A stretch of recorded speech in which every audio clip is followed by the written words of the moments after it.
Comparison of adjective বা degree বলতে অ্যাডজেক্টিভের বিভিন্ন রূপকে বোঝায়। ইট ডিভাইডেড ইনটু থ্রি টাইপস। তাহলে কম্পারিজন অফ অ্যাডজেক্টিভস এটা মূলত তিন ভাগে কি করা হয়, ভাগ করা হয়েছে। প্রথমত হচ্ছে পজিটিভ ডিগ্রি, দ্বিতীয়ত কম্পারেটিভ ডিগ্রি এবং তৃতীয়ত হচ্ছে সুপারলেটিভ ডিগ্রি। পজিটিভ ডিগ্রি কি? একটি সেন্টেন্সে নাউন বা প্রোনাউনের দোষ, গুণ, অবস্থা প্রভৃতি বোঝাতে অ্যাডজেক্টিভের যে রূপ ব্যবহৃত হয় তাকে পজিটিভ ডিগ্রি বলে। ডিগ্রি। বাট আমরা যদি কম্পারেটিভ ডিগ্রি সম্পর্কে জানার চেষ্টা করি, এখানে দেখেন দুটি নাউন বা প্রোনাউনের দোষ, গুণ, অবস্থা প্রভৃতির তুলনা করতে অ্যাডজেক্টিভের যে রূপ ব্যবহৃত হয় তাকে কি বলে? কম্পারেটিভ ডিগ্রি বলে। তাহলে দুটি নাউন বা প্রোনাউনের যখন তুলনা করা হয় দোষ, গুণ, অবস্থা ইত্যাদির, সেটাই হচ্ছে কম্পারেটিভ ডিগ্রি। হচ্ছে সুপারলেটিভ ডিগ্রি। সুপারলেটিভ ডিগ্রি অ্যাডজেক্টিভের যে রূপটি অনেকের মধ্যে তুলনা করতে ব্যবহৃত হয় তাকে সুপারলেটিভ ডিগ্রি বলে।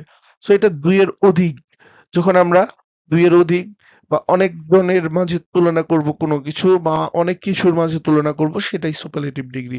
দেখেন ওয়ান সিলেবল বিশিষ্ট অ্যাডজেক্টিভের ক্ষেত্রে for most one syllable adjective add er for the comparative form and EST for the superlative form. দেখেন এখানে টল, টলটা হচ্ছে এক সিলেবল বিশিষ্ট একটি অ্যাডজেক্টিভ। তো আমরা টলের সাথে কি করেছি? ইয়ার যোগ করে টলার করেছি, মানে কম্পারেটিভ।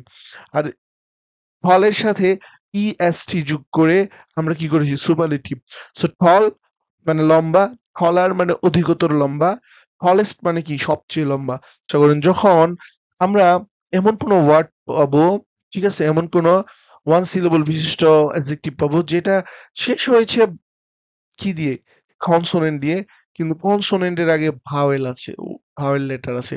তখন আমাদের যে লাস্ট যে লেটারটা থাকবে, যে কনসোনেন্টটা থাকবে, এটাকে ডবল করে নিতে হবে, তারপর ইয়ার ইএসটি যোগ করতে হবে। তো দেখেন আবার যখন কি আমার অ্যাডজেক্টিভ দুইয়ের অধিক সিলেবল বিশিষ্ট হবে, তখন আমাদের ইয়ার আর ইএসটি যোগ করে আমরা কি করতে পারবো না, এর কম্পারেটিভ সুপারলেটিভ করতে পারবো না। তখন আমাদের সব ক্ষেত্রেই মোর এবং কি যোগ করতে হবে? মোস্ট যোগ করতে হবে। যেমন example, beautiful, more beautiful, most beautiful।